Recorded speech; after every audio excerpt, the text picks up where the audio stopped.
യോബ് 36 അധ്യായം 1 മുതലുള്ള വാക്യങ്ങൾ. എലീഹു പിന്നെയും പറഞ്ഞതെന്നാൽ, അല്പം ക്ഷമിക്ക, ഞാൻ അറിയിച്ചു തരാം. ദൈവത്തിനു വേണ്ടി ഇനിയും ചില വാക്ക് പറവാനുണ്ട്. ഞാൻ ദൂരത്തുനിന്നു അറിവ് കൊണ്ടുവരും, എന്റെ സൃഷ്ടാവിന് നീതിയെ ആരോപിക്കും. എന്റെ വാക്കു ഭോഷ്കല്ല, നിശ്ചയം. അറിവ് തികഞ്ഞവൻ നിന്റെ അടുക്കൽ നിൽക്കുന്നു. ദൈവം ബലവാനെങ്കിലും ആരെയും നിരസിക്കുന്നില്ല. അവൻ വിവേകശക്തിയിലും ബലവാൻ തന്നെ. അവൻ ദുഷ്ടന്റെ ജീവനെ രക്ഷിക്കുന്നില്ല, ദുഃഖിതന്മാർക്കോ അവൻ ന്യായം നടത്തിക്കൊടുക്കുന്നു. അവൻ നീതിമാന്മാരിൽ നിന്ന് തന്റെ കടാക്ഷം മാറ്റുന്നില്ല. രാജാക്കന്മാരോടുകൂടെ അവരെ സിംഹാസനത്തിൽ ഇരുത്തുന്നു. അവർ എന്നേക്കും ഉയർന്നിരിക്കുന്നു.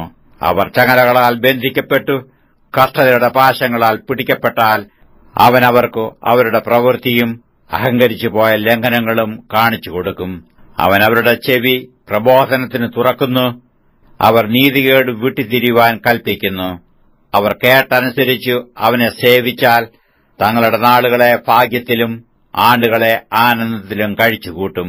കേൾക്കുന്നില്ലെങ്കിലോ അവർ വാളാൽ നശിക്കും, ബുദ്ധിമോശത്താൽ മരിച്ചുപോകും. ദുഷ്ടമാനസന്മാർ കോപം സംഗ്രഹിച്ചു വെക്കുന്നു.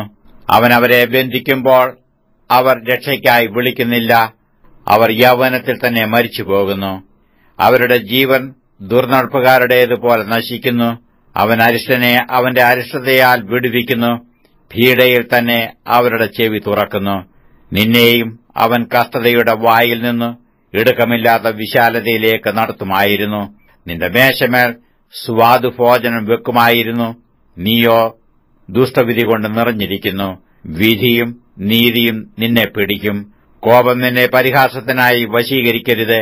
മറുവിരയുടെ വലിപ്പം ഓർത്ത് നീ തെറ്റിപ്പോകുകയുമരുത്. കഷ്ടത്തിൽ അകപ്പെടാതിരിപ്പാൻ നിന്റെ നിലവിളിയും ശക്തിയേറിയ പരിശ്രമങ്ങൾ ഒക്കെയും മതിയാകുമോ? ജാതികൾ തങ്ങളുടെ സ്ഥലത്തുവെച്ച് മുടിഞ്ഞുപോകുന്ന രാത്രിയെ നീ കാംക്ഷിക്കരുത്. സൂക്ഷിച്ചുകൊള്ളുക, നീതികേടിലേക്ക് തിരിയരുത്. അതല്ലോ നീ അരിഷ്ടതയേക്കാൾ ഇച്ഛിക്കുന്നത്. ദൈവം തന്റെ ശക്തിയാൽ ഉന്നതമായി പ്രവർത്തിക്കുന്നു. അവന് തുല്യനായ ഉപദേശകൻ ആരുള്ളൂ? അവനോട് അവന്റെ വഴിയെ കൽപ്പിച്ചതാർ? നീ നീതികേട് ചെയ്തുവെന്ന് അവനോട് ആർക്ക് പറയാം? അവന്റെ പ്രവൃത്തിയെ മഹിമപ്പെടുത്തുവാൻ നീ ഓർത്തുകൊള്ളുക. അതിനെക്കുറിച്ചല്ലോ മനുഷ്യർ പാടിയിരിക്കുന്നത്. മനുഷ്യരൊക്കെയും അത് കണ്ട് രസിക്കുന്നു. ദൂരത്തുനിന്ന് മർത്യൻ അതിനെ സൂക്ഷിച്ചു നോക്കുന്നു. നമുക്ക് അറിഞ്ഞുകൂടാതെ വണ്ണം ദൈവം അത്യുന്നതൻ. അവന്റെ ആണ്ടുകളുടെ സംഖ്യ ആരാഞ്ഞു കൂടാത്തത്. അവൻ നീർത്തുള്ളികളെ ആകർഷിക്കുന്നു. അവന്റെ ആവിയാൽ അവ മഴയായി പെയ്യുന്നു. മേഘങ്ങൾ അവയെ ചൊരിയുന്നു. മനുഷ്യരുടെ മേൽ ധാരാളമായി പൊഴിക്കുന്നു.